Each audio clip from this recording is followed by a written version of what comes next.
Yusuf. Di sini saya akan mempresentasikan tugas UTS saya, tugas UTS metalurgi saya dengan judul batuan nikel atau nikel. Nah, di mana materi yang saya akan bahas di sini ada 3 materi atau ada 3 pembahasan, yaitu yang pertama ada genesa nikel laterit, yang kedua ada penambangan nikel, yang ketiga pengolahan dan ekstraksi biji nikel. Nah, langsung saja kita masuk pada materi yang pertama atau pembahasan yang pertama. Baik, selanjutnya kita akan bahas materi yang pertama atau pembahasan pertama kita, yaitu mengenai genesa nikel laterit, di mana genesa nikel laterit ini merupakan hasil dari proses pelakuan laterit yang terjadi pada batuan hidup ultrabasa seperti peridotit dan dunit, dan serpentin yang mengandung nikel. Proses ini umumnya berlangsung di daerah tropis atau subtropis dengan kondisi iklim yang lembab dan periode waktu yang sangat lama. Pelapukan kimia yang terjadi terutama disebabkan oleh air tanah yang bersifat asam dan mengandung CO2 serta asam organik hasil aktivitas vegetasi di permukaan.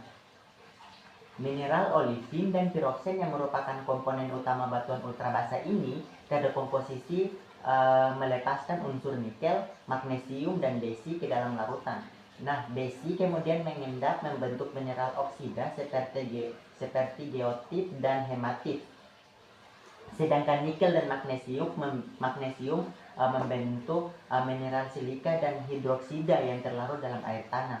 Fluktuasi muka air tanah dan erosi berperan dalam transportasi dan pengkayaan nikel, sehingga nikel dapat terakumulasi dalam endapan materi dengan kadar yang lebih tinggi dibandingkan batuan induknya. Selain itu, ada faktor-faktor seperti komposisi batuan induk, iklim tropis dengan curah hujan tinggi, struktur geologi, topografi yang mendukung infiltrasi air, serta waktu yang sangat panjang sangat menentukan terbentuknya endapan nikel laterit yang ekonomis. Nah, proses ini atau proses pembentukan ini merupakan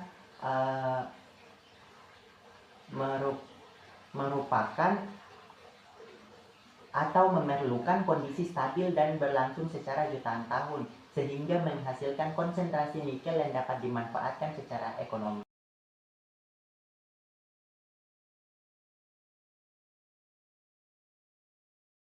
Nah, berikutnya kita masuk pada pembahasan yang kedua atau materi yang kedua kita, yaitu mengenai cara penambangan nikel, di mana penambangan nikel ini dapat dilakukan dengan 2 metode tergantung dari keadaan dan karakteristik biji nikel. Di antaranya adalah metode open pit atau tambang terbuka dan metode penambangan bawah tanah. Nah, karena di Indonesia banyak yang menggunakan metode open pit atau tambang terbuka, jadi saya hanya menjelaskan mengenai open pit atau tambang terbuka. Nah, di mana cara penambangan nikel umumnya dilakukan dengan metode tambang terbuka atau open pit mining yang sesuai untuk endapan nikel laterit yang terletak dekat dengan permukaan tanah. Proses penambangan diawali dengan tahap pembersihan lahan atau land cleaning, di mana semak, pepohonan kecil hingga besar, dan batuan penghalang dihilangkan untuk memudahkan akses penambangan.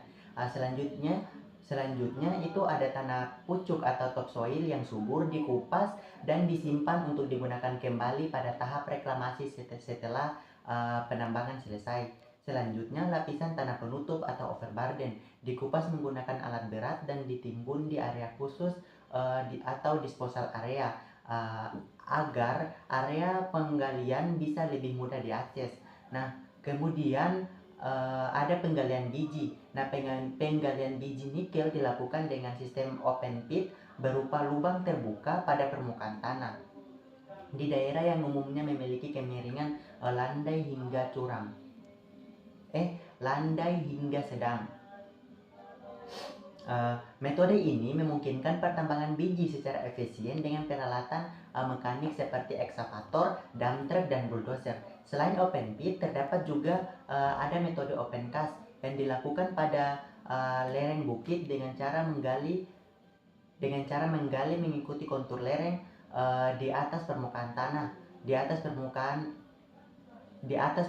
tanah ke bawah atau sebaliknya. Setelah biji berhasil diambil, biji diangkut ke tempat pengolahan untuk proses selanjutnya. Seluruh kegiatan penambangan harus dilakukan dengan perencanaan pengelolaan lingkungan yang baik untuk meminimalkan dampak negatif terhadap ekosistem sekitar. Nah, pendekatan ini lazim digunakan di banyak lokasi penambangan nikel laterit, terutama di Indonesia, yang merupakan produser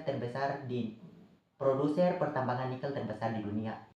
Nah, baik, selanjutnya kita masuk pada pembahasan atau materi kita yang terakhir, yaitu mengenai pengolahan dan ekstraksi biji nikel. Biji nikel laterit umumnya dilakukan melalui beberapa metode utama, yaitu yang pertama ada metode hidrometalurgi, yang kedua ada metode pirometalurgi, dan yang ketiga ada metode reduksi selektif. Nah, langsung saja kita masuk yang pertama pada metode hidrometalurgi, di mana metode ini melibatkan proses pelindian dengan larutan asam bertekanan pada suhu lebih rendah, sekitar 60 sampai 250 derajat Celcius, yang efektif untuk mengekstraksi nikel dari biji laterit dengan recovery dan kadar nikel yang tinggi. Nah, metode ini memiliki dampak lingkungan lebih besar karena limbah cairnya dan biasa memerlukan waktu pengolahan lebih lama.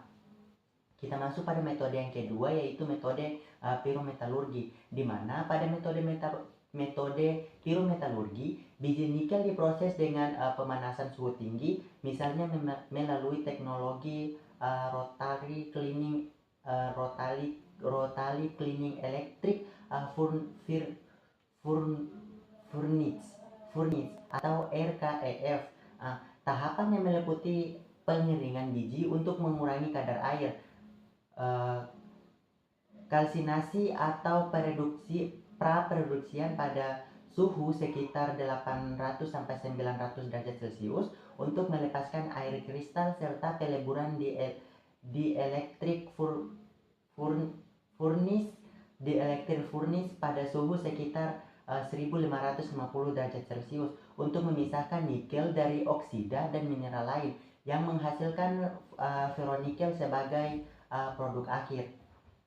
Kita masuk pada metode yang ketiga, yaitu metode reduksi selektif, di mana metode ini adalah metode alternatif yang mengombinasikan penambahan adiktif untuk menghambat pembentukan besi oksida sehingga dapat meningkatkan kadar nikel dengan penggunaan energi yang lebih rendah dibandingkan pirometalurgi. Metode ini cocok untuk jenis biji laterit, saprolit, dan limonit yang dapat menghasilkan konsentrasi berbagai kadar nikel, biasanya di atas 5%.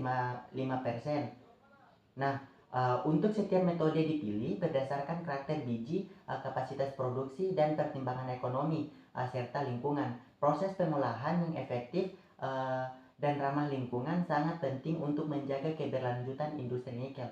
Nah, mungkin itu saja yang dapat saya sampaikan. Kurang dan lebihnya saya mohon maaf. Wabillahi taufiq wal hidayah. Wassalamualaikum warahmatullahi wabarakatuh.